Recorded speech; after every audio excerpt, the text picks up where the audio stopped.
Hi everyone, welcome to episode 86 of the XS Noize Podcast. I'm Mark Millar, thanks for listening. In this episode, I talk to Liverpool singer-songwriter Michael Head of the Red Elastic Band.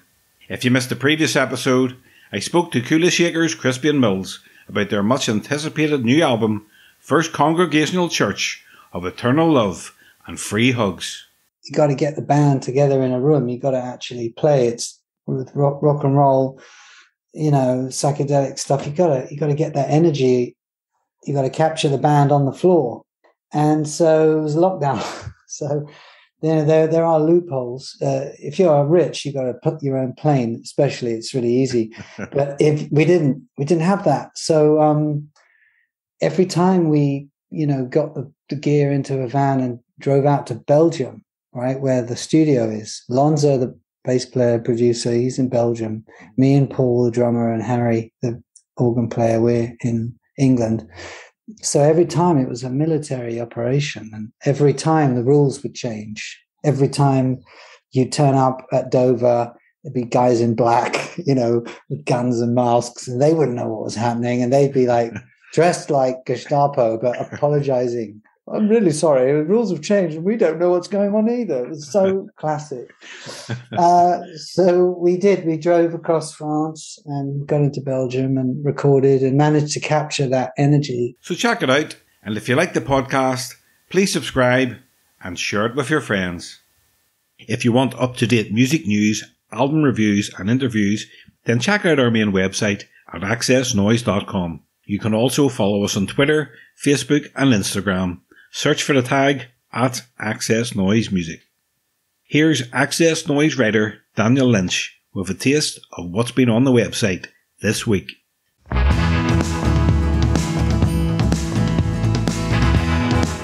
Northern Irish act Small Mint have released their new single The Dark. It's streaming now on the site and is the first single from their upcoming album due out later this year. Led by songwriter Andrew Cameron Braithwaite, Small Mint treads the line between indie rock and Americana. They're set for a busy summer with the album release as well as shows in Northern Ireland and Scotland. If you missed our review of Belle and Sebastian's new album last week, now's a good time to go find it. The band has just announced a run of shows across the UK in November, including the Telegraph Building in Belfast on the 10th. Stereophonics have also announced they'll play Belfast in August. And Lee Campbell's given the new Bears Den album Blue Hours a 9 out of 10 score. He says on their fourth album, the band's sound has evolved from rootsy folk rock into something much more diverse and layered. Read the full review now and stream the title track Blue Hours at xsnoize.com. Once described by the NME as a lost genius and among the most gifted British songwriters of his generation, Michael Head, formerly of the Pale Fountains, Shack and the Strands, is about to release his new album, Dear Scott, with the Red Elastic Band. In this interview, Michael talks about starting out with the Pale Fountains, Shack, Dear Scott, songwriting and lots more. So sit back, relax, and enjoy the XS Noize Podcast with Michael Head. So hi Mick, welcome to the XS Noize Podcast. Yeah, nice one. Good to be here. So first of all, going back to the start, can you remember the first band or artist that made you pay attention to music? A lot of radio. My mum used to have the radio on quite a lot, so it was probably the charts. The first song that ever registered with me was a song called Ciao Ciao Bambino. That stuck with me for years. Band-wise, the Beatles were always on. And they were at the, when I was, say, 4 or 5, they were, just getting into it. So the radio was full of the Beatles. So probably the early Merseybeat stuff. Yeah, country and western, because my mum and dad played it at the house a lot, especially at the weekends. So we were brought up on maybe, Patsy Cline and Hank Williams and a lot of the radio hits, the Beatles.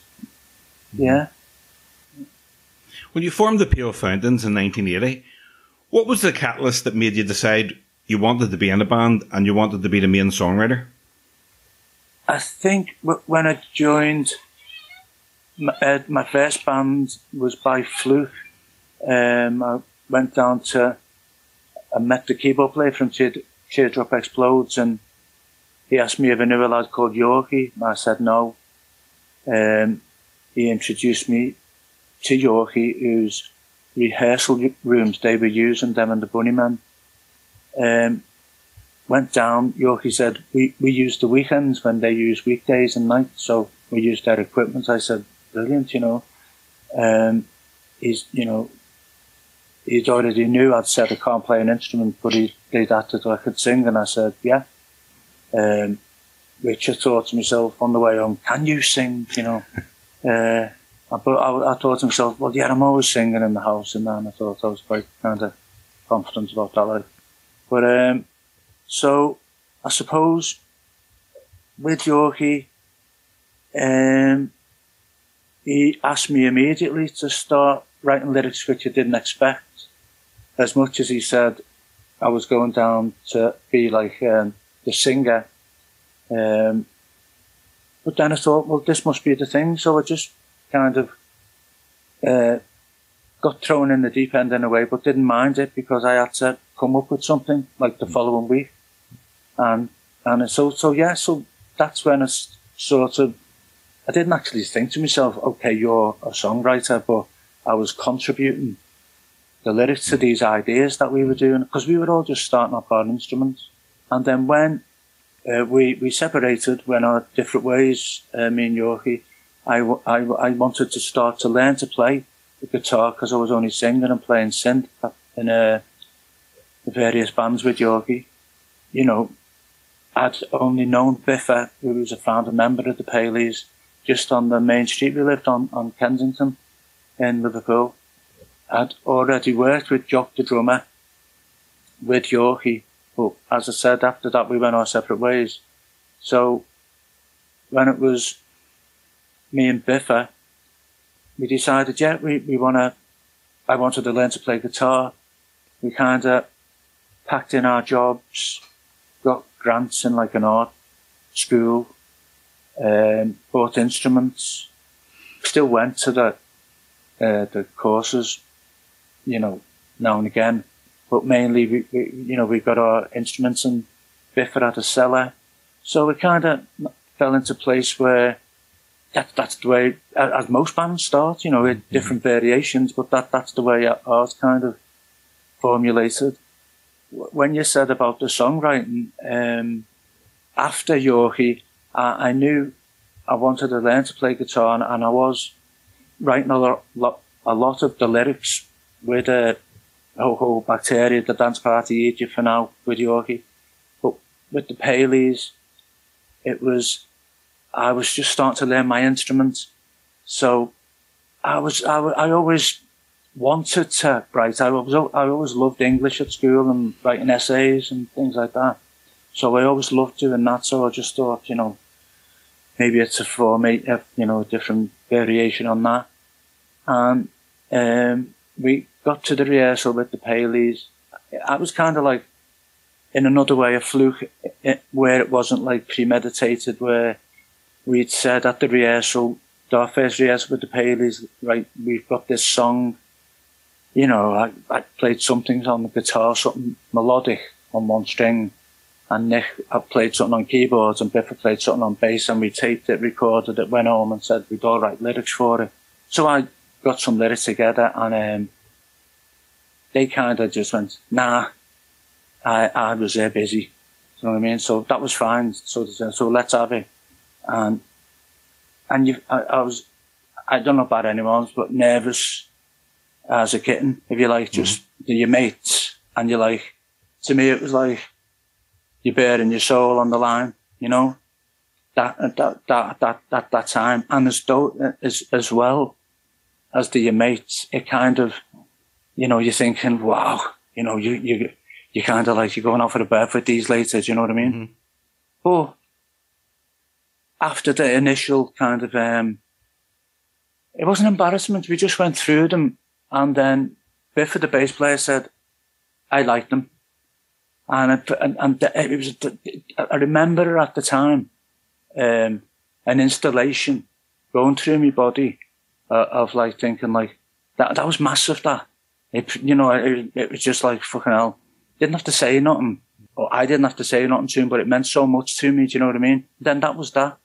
And that kind of inspiration, and it is kind of, you know, they were, I can't even, you know, but the fact that he gave me the, to move on to another song, and then it went on from then. I kind of, back to your question, kind of went into the songwriting start like that, you know.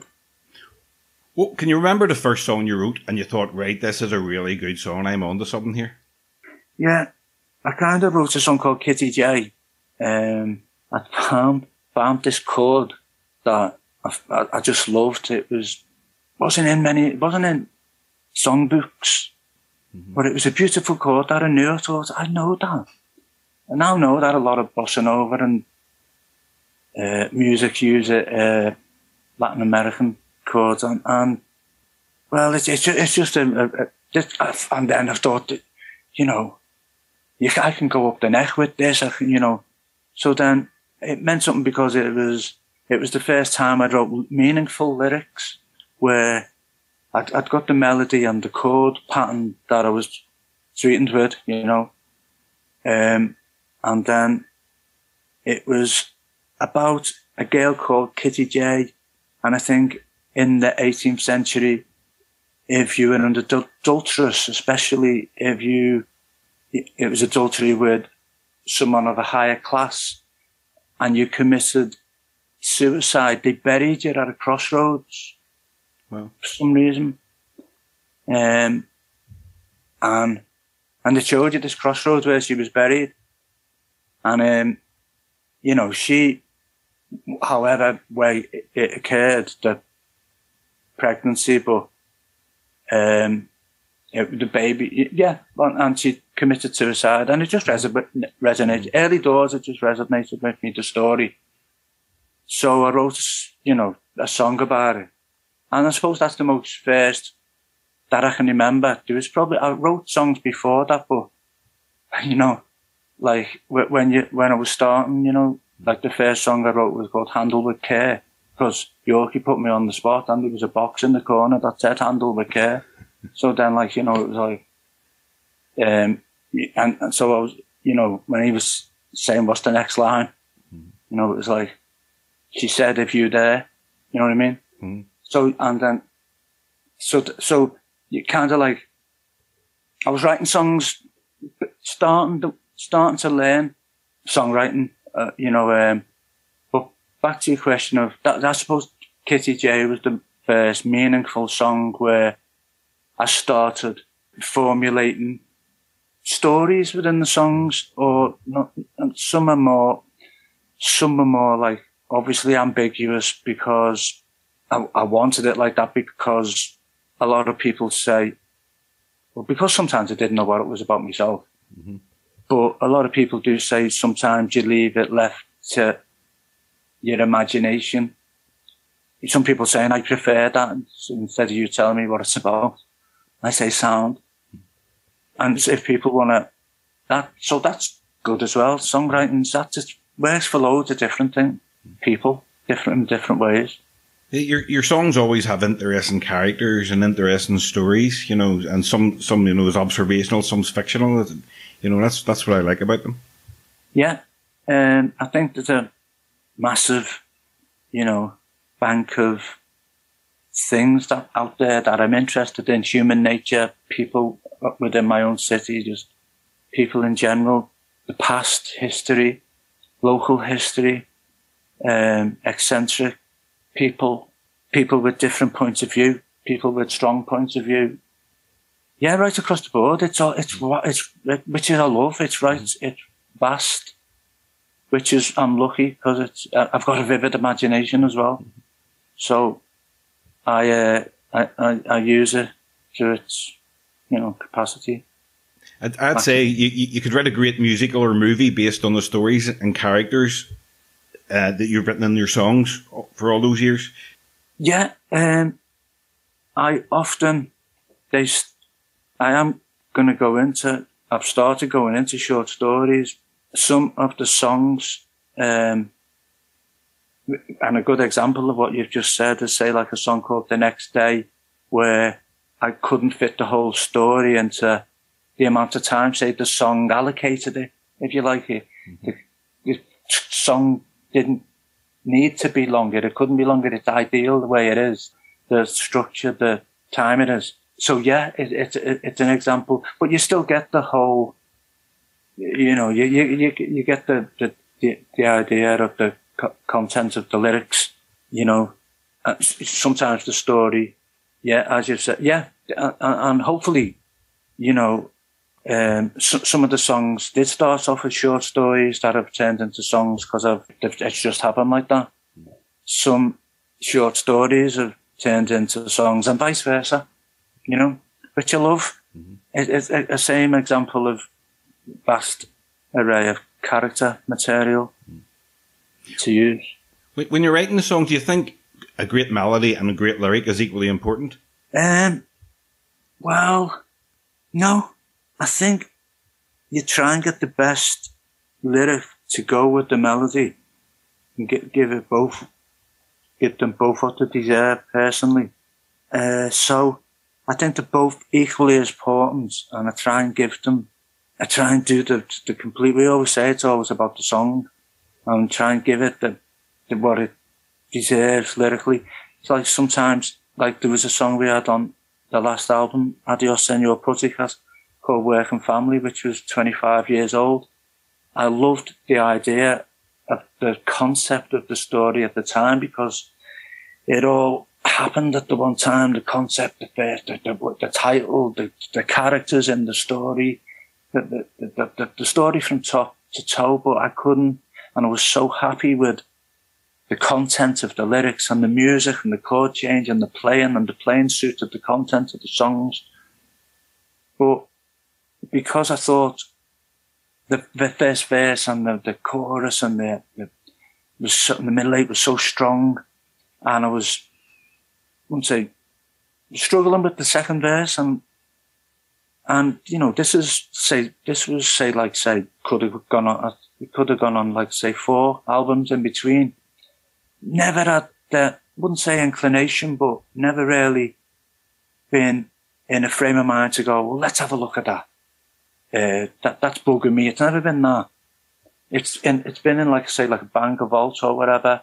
When we were doing Adios, we were coming towards the end of the album, and we were the creativity was, I've said before, quite infectious, and we were feeding off each other creatively, you know. So I was coming up with a few extra songs, and I wanted to, and I was in the mindset, want to have a better phrase. And for some reason, fucking Work and Family come up. I thought, this would fucking go on this album, and I don't know what it was. Maybe it is down to a mindset sometimes, you know. It's not, with me personally, I can't go like that. Right, I'm going to finish you, Work and Family. I'm going to give you till 6 o'clock, and I'm going to fucking nail you. You know, that's not going to happen. But this kind of like was like boom, and it was like yeah, and yeah, and yeah, and like, and didn't I thought yeah. You know, it wasn't an issue really, but it just, but it's going on the album because it works. It sounded great. You know, we played it, we liked it, we recorded it, it sounded great. So yes, because I waited a long time to get the right lyric for Work and Family as an example. And I've done that with other songs where I've put them and I've not been satisfied. And it's good. It's good finishing them. So yeah, I think, for me personally, I think that they're equally as important as, say, for example, the title and the concept of the idea of the song. And then, you know, obviously and you get to hear it. Yeah, and this Work and Family is a fantastic song. Thank you. Really, really, really enjoy it. I mean, I remember, I think it was around about the time of HMS Fable, the NME put you on the cover as a lost genius and among the most gifted British songwriters of your generation. How did you feel when you heard that and seen that magazine cover? Did you feel pressure? No. I mean, maybe it was the mindset at the time. I mean, I can imagine I've been in different mindsets since then, maybe, where I've gone, oh, you know, but maybe not. I don't know. No. At the time, not really, because, you know, obviously I obviously wasn't saying anything like that and never would. I thought we were just doing anyway what whether we'd have got that, whatever accolade is it you call it, or, you know, it was amazing because I bought that since I was 16, 17, religiously, all of them.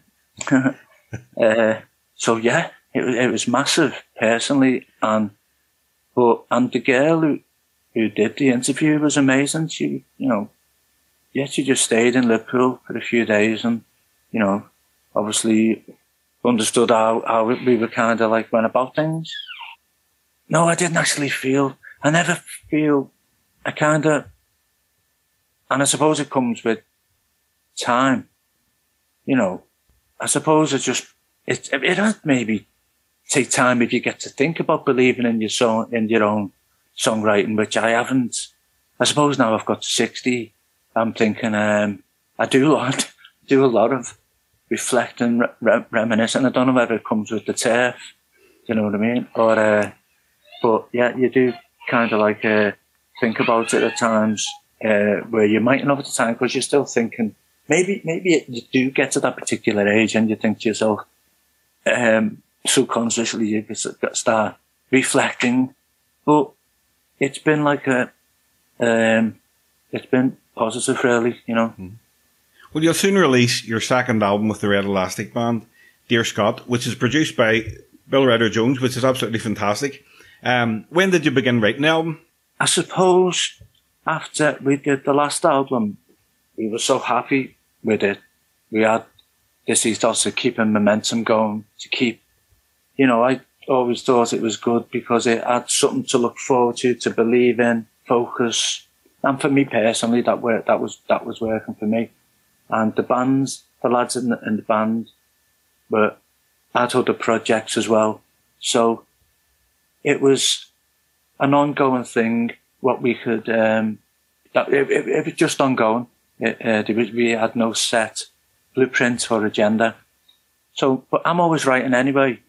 So I was, say, after we'd done the last album, so in the meantime, say after that, I'm starting to write songs like, say, The Next Day, and Grace and Eddie. And then in the meantime, we started, you know, there was the obvious gap where we couldn't get together and really, say, develop the songs as much as we would have liked to. When we did get the opportunity, there was more songs to develop. So we had a few more songs like The 10 and Flute. You know, we could do things like send ideas down the phone to each other. So we had the songs and each other in the consciousness within the band. I suppose over the last couple of years, right up until, say, the last songs that were written, like, say, like Grass, for example, and one or two of the others. But always, there was new songs always as we were either rehearsing, which is good when you know, I can't remember whether we started off where we were possibly thinking of, we started off saying, doing an EP. Then one of us said, you know, there's enough songs to at least start looking at an album. And then it just became a reality quickly, when, say, we started communicating more, say, with Nat and Bill Ryder-Jones, possibly putting the idea that we could get some money together to start going over to Bill's and get some songs down, which could lead to something. We didn't know what, but it was, you know, it was a great idea. And we had the songs and we were loving the songs. And then started doing them with Bill. So, yeah, then there's the big gap, writing in between. And then we, you know, we obviously finished it. What was it like working with Bill Ryder-Jones for the first time, and what did he bring to the sessions? He brought a lot to the sessions, as well as producing it. He played a lot of keyboard, piano and guitar. You know, he's a lovely lad. I've met him a few times before that, and he's always got on really well. And I've been to see some of his gigs and vice versa. And as I said, we had that in our locker, that we got on really well for starters. And then going out to the studio, it was in West Kirby, really. It's on the estuary there. You know, you've got the river, lovely environment to work in, the studio, down a little mews. So for starters, that's for me personally important, the environment, you know, getting there, you arrive, you good vibes, positive. And then as a band, you know, we just connect anyway, you know. So it was kind of overall a joy to do. But working with Bill, you know, we said before we went in, you know, the songs sound great, Bill's going to bring something fucking to the table. And and more, you know, he really understood the songs, which is, you know, important, obviously, but understood them to the point of just, you know, surpassing. From what I was thinking, like with his orchestration and his piano, incredible. So yeah, he was brilliant to work with, and just absolutely, you know, brought loads. I said to someone, it could have easily been called Bill, the album. You know what I mean? But he brought a lot. Yeah, I mean, it's a fantastic job. I mean, you said about the album title. I think I read the original album title was New Brighton Rock, but it changed to Dear Scott. So what's the story behind the title? Well, I've got a friend who every now and again, for some reason, he's always got a book in his bag or in his arse pocket. And he's always says and passes it to me. And we meet sporadically, say every 7 years. And it's weird because we're in the same business, music business. He's a promoter. He does actually do it from Manchester, but he lives in Liverpool. But he gave me the Pat Hobby stories by Scott Fitzgerald about 15 years ago. And I hadn't read any of Scott Fitzgerald. I hadn't read The Great Gatsby or anything. But these were fantastic. But they blew me away. They were short stories, and they were kind of bit of himself in there, because he was in a time when he wasn't the darling of the jazz age anymore, and he was kind of on his arse in a way, and trying, you know, some of his mates were getting credits in Hollywood films, which was the new medium, and he thought it was going to be totally go over and be cracked at as well, and it wasn't as easy as he thought. You know, there's lots of shortcuts in dialogue, and move screwball dialogue, for example, you know, and he was like, you know, literally so-called genius. So that must have been difficult. And he was sober. He was in this hotel called the Garden of Allah, which was renowned for places, you know, looking to get away from Hollywood for a bit of, to get away from it all, you know, the paparazzi, you know, the media, things like that. So, but there was a lot of, well, it was a den of iniquity, you know, a lot of famous stories about the place. But for me personally, when he arrived, he was sober, and apparently there's a great biography by Jay McInerney, who did Bright Lights, Big City, and he narrates it brilliantly. You know, he does it really, really draws you in. And similarly, got into him and got into Scott Fitzgerald in a way of like that, say, the Pat Hobby stories, or his later life with after the Garden of Allah. So, you know, Scott arrives at the hotel and he goes up to the counter, apparently picks the postcard up, writes it to himself, "Dear Scott, how are you doing? Been meaning to come in and see you. Hope you're well. Yours sincerely, Scott." Goes upstairs, sticks it on the mantelpiece. And I just resonated with me his frame of mind, where he was kind of not like doing a champagne fountain and in this kind of den of iniquity. So that kind of drove me into more about his life, and that's what. And at the Garden of Allah, he met Sheila Graham, who wrote a book called The Garden of Allah, about the Garden of Allah. You know, it was similar to his frame of mind, where he thought she was this Marquis or something, and she actually said to him, you know, "Scott, we can't be together because I'm more of a fraud than you." So his whole mindset then, while he was at the Garden of Valor, and his letters to his publishers, they're fascinating, you know, his frame of mind. He's just on his ass. He's kind of like, yeah. So then he writes the Pat Hobby stories, which are fascinating because it's like reflecting his own life in a way about a hack journalist, as you possibly know, you know, in Hollywood around the same time as him. So that's what drew me to the title, really. Mm-hmm. Yeah. And on the album, as with all your work, there's beautiful melodies, lyrics and stories, and Dear Scott doesn't disappoint. The album kicks off with Kismet. It's a great way to start the album, and there's a nod to the Shack song Mood of the Morning from Water Pistol. What can you tell me about that song? You know, it's a great way to start. It was an example of a song getting written by us organically. It's probably the first one we've done like that, and, you know, what a song. It just kind of, I think it was in this room. It could have been in my other flat when Nat started playing the beautiful riff that starts the song off. That just got everyone's ears straight away. And we just started playing it. And I think, you know, instinctively we started playing a similar rhythm. Me and Phil and Tom, like the drums and the guitar were like and it was in tune with the riff. It was a beautiful connection, link, straight away. You know, it was like, so we just kept it going and going, and then, you know, Tom was kicking in, Danny was kicking in. Within the song, we fell into like, you know, a chorus. You know, we did instinctive things that we would sometimes do in rehearsals that we did. By the time, say, the end of the rehearsal, it was kind of formulated, which sometimes happens with us, not to the extent that did though. It kind of like was almost top to toe. You know, someone did say on the way out, I think it was Tom, but that, you know, we could, in fact, he did say we could have played, that was our first rehearsal, I think, back maybe for a while.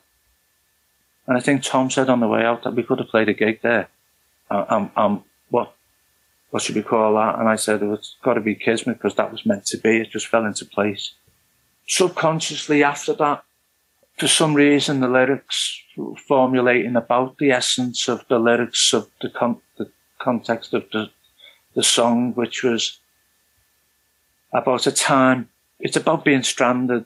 It's about that feeling of complete stranded isolation. I won't say the Monday, but up the Swanee without a paddle, without being swear. It's about the kindness of strangers. It's about when you are absolutely up the Swanee without a paddle, someone borrows possibly you a paddle, and love. It's like a personal story that happened. So the lyrical content, you know, are quite, that's why it was easy. That's why the song, you know, subconsciously I knew what the song was about or going to be about. And then once we started rehearsing and so some of the lyrics were formulating, kept going back to the same lyrics, knowing what it was about. And then writing the lyrics, it was just like complemented the song perfectly. And when someone suggested opening the album with it, it was like, when you hear it opening, it's like, it sounds great. Yeah, it really does. And the second single from the album was the brilliant Broken Beauty, which I read that you wrote with your daughter Alice. So how did that come about? 'Cause it's another fantastic song. We often if she was living in London, or sometimes if she wasn't staying in the mum, she'd stay at mine. And a lot of the time I'd have my guitar out. Yeah, a lot of the time. You know, so she'd hear new songs. She'd, for example, I'd play old classics to her. So she's always been in an environment of songs and me formulating songs. Sometimes I'd have a keyboard around, and it's easier, I think, if you've got an idea in your mind, if you don't play guitar, to get your idea across either to yourself or somebody else. With keyboards, you know, you can get a few chords together or remember, even record it. So we'd do a lot of that. Or if she'd come up and she'd have really good melodies, I thought. And I'd always, and then I'd see it again. I'd say, "What's that song that you play?" And it was great. You know, just boss melodies of the time, of what music was around at that time. Like Bewitched or whoever it was, you know, and then moving up the, you know, as she was getting older, Beyonce and then up, you know. But little melodies and singing and things like that. But then a few years ago, when she'd started writing and she'd gone to uni to write, do writing courses, wrote a few books, said to me one day, when she was staying, you know, said to me, "I've got an idea for a song." No, it's more than a song. She said, "I've got an idea for a story." And she was telling me the story, and it's called Broken Beauty. And she told me the story, and it was beautiful, great, you know, a beautiful story. You know, she was saying, you know, she was going through it, you know, possibly a difficult time. She was saying possibly a little bit of fact in there, a little bit of fiction. When she said maybe we could develop it into a song, and, you know, I said, of course. So then that was that. We were messing around, and then it evolved from then. You know, just you do as songs do. You get some chords together or a feel, and a feel for how the story of the song was, and it was like it felt like the way it should go. You know, kind of that feel. And then, yeah, it just evolved now and again. She'd say, "How's it coming along?" And I'd say, "Sound." Then, when we were doing the last album, kind of nailed it. And it could have easily have gone on the last album, but it's another example of why it didn't, because I wasn't going to rush it. The structure wasn't right. I knew it wasn't right. And I knew there was one there that was the one. And we could have spent time possibly nailing it, or more time possibly getting something close to it. I knew it was going to happen, but I don't think we had it. And I wasn't happy with the lyrical content. Well, I wasn't happy with the lyrics. I hadn't finished them. And I could have, if it had. Well, it was one of them situations when that will be. So it's one that was there. And we always have songs, like say we always have songs. See, before we'd even thought about the next album, I suppose subconsciously we all thought we'd do another album. But I suppose before we were doing another album, there was always, I'm writing songs in the meantime. So, say, Broken Beauty and American Kid are kind of in the locker. And because I love writing anyway, even when we're finishing an album, or I find it cathartic as well, as a distraction from the album, to work on new ideas. And it's exciting as well. And then when you've got the luxury and the bonus of getting down to rehearsals, and you've got new ideas, and you're doing the songs that you're doing on the album, it's always good having refreshing, just to go off kilt a bit, you know. So I suppose that's how that happened. It was like, it was already written. So yeah, it was already written with Alice. So it was then I decided to finish it for this album. No, it's turned out, it's a really, really beautiful song. My favourite song on the album is Pretty Child. I love the way the instrumental guitar part comes in at the 2-minute mark. You know, it's fantastic. Why did you decide to do that? Why did you have the instrumental part at the end? Why did the song not just end? With the middle bit? Yeah. It was always there. With that, for example, and it's a good example because it could do that. And if you broke it down, it is kind of like a love kind of thing, kind of what they would possibly do. I don't know. I didn't intentionally go like that. Maybe a fucking love it, because I think I knew the song wasn't finished, and it automatically just went into that ding ding. It just felt right. It just felt like the right thing to do. And maybe because I've been brought up on a diet of things that kind of go off kilter in a way like that, where maybe shouldn't happen. And then back to your question, why? And it's like, because I think you go completely away from the song, takes you away. You can go somewhere else if you want, and it does. And it kind of, once we'd done it in rehearsals, we carried on doing it. It wasn't a case of like, that didn't really work, so let's skip it and keep it to like 3 minutes 50 or something like that. We just it always stopped it. And I knew there was going to be a third verse, fourth verse. So it was like a beautiful fluke that we just intentionally went straight into that middle bit. And it works, you know. Really does. It's unexpected, but it's really enjoyable. I love it. It's like freedom expression. Yeah. We always say like go nuts. You know, sometimes, you know, and that's a place where you know, people, you know, within themselves can go nuts, you know, a lot of the time it is about freedom and expression. And we do, you know, which is brilliant. And this is how the songs evolve, you know, in the way they evolve. The Red Elastic Band embark on a short UK tour in June, and I think you've just announced one in Liverpool near the end of the month. Do you have any plans to go beyond that? Yeah, I think we're doing a couple of things, festivals, 1 or 2. I know there's one definite, and there's possibly an autumn tour, a similar size tour in the autumn, possibly, mate, you reckon? Yeah, that's possible. So like, yeah. So like, yeah, keeping the momentum going, really. Yeah. And then, you know, we always try and do something, a big one in Liverpool at Christmas. So I suppose up until there, yeah, if we do an autumn one, we'll be busy and possibly doing some ideas for demos in the meantime, you know, obviously we're 100% focus on the album. Mm-hmm. But it's good sometimes, you know, creatively and personally have won't call them distractions, just something else to focus on.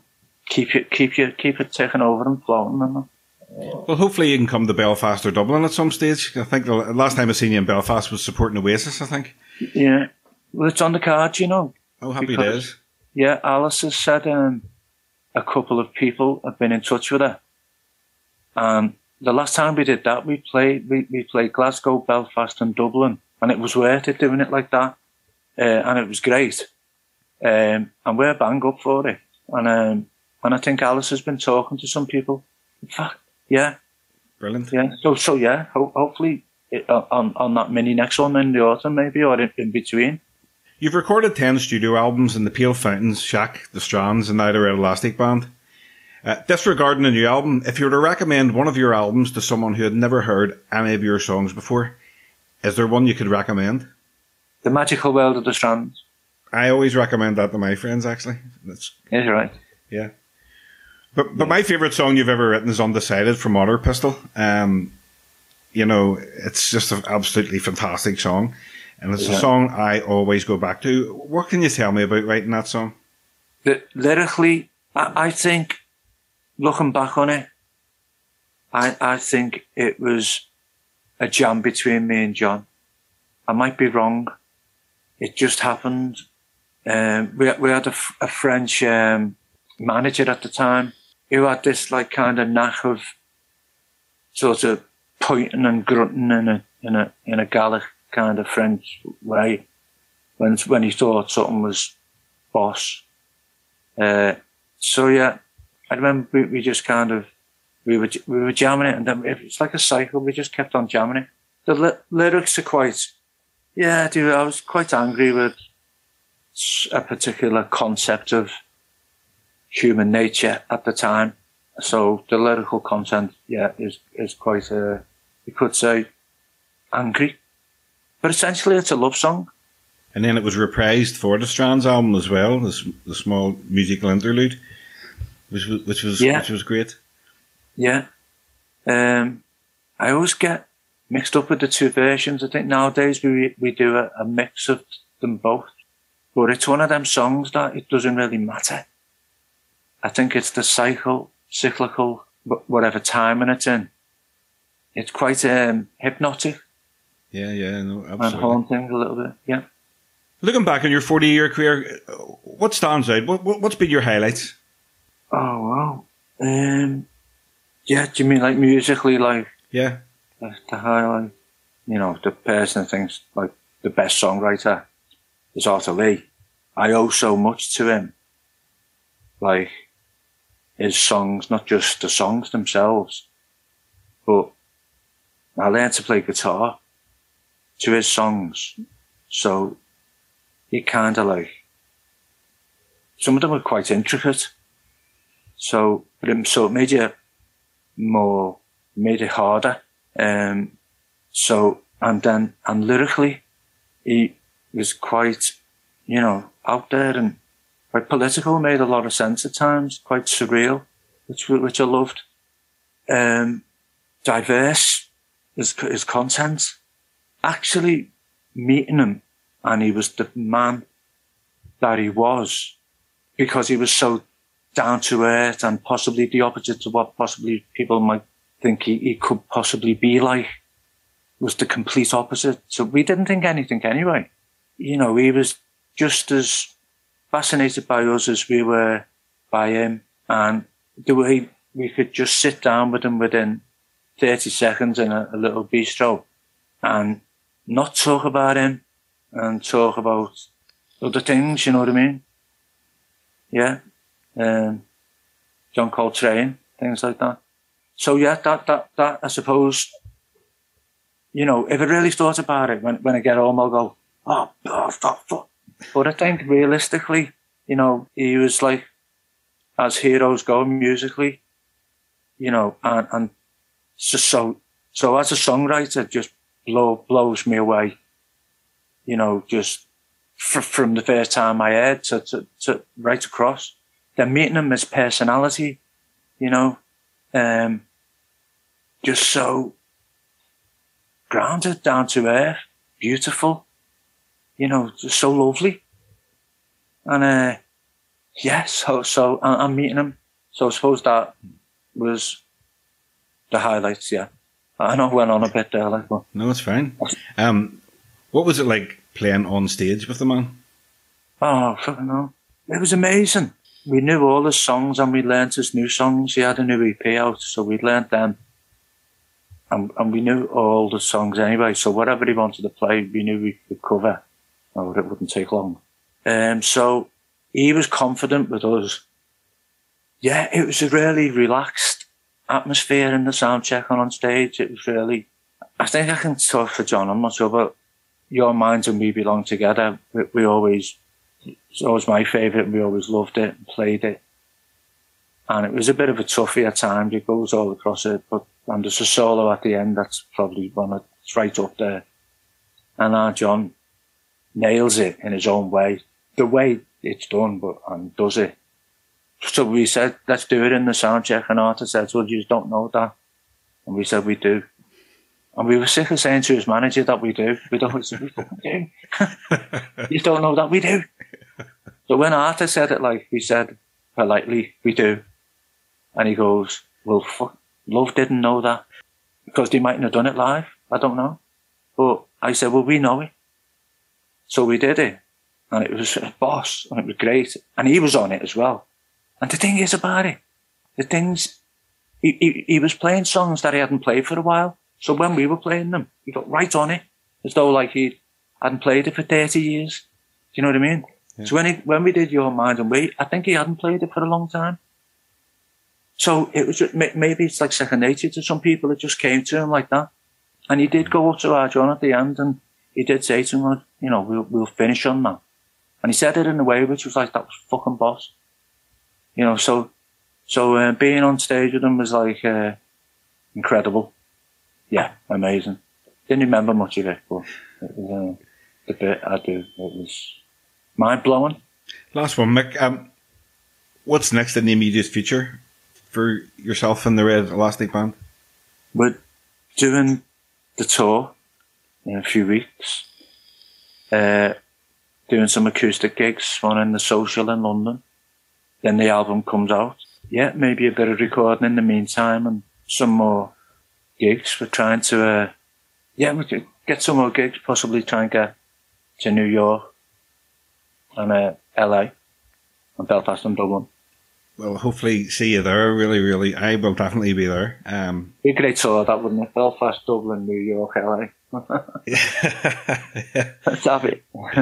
No, I'm loving the album. It's absolutely fantastic. It's always great to have new Mick Head music, you know. So I wish you all the best with it. Man. Thanks for asking us on, man. Yeah, and it's an absolute pleasure to talk to you again. Again, good luck with the album, good luck with the tour, and hopefully see you in Ireland. That's right, mate. Nice one. All right, mate. Take it easy. Have a good day. All right. Take care, lad. Bye, Ta-ra, mate. Bye-bye. Ta-ra, lad.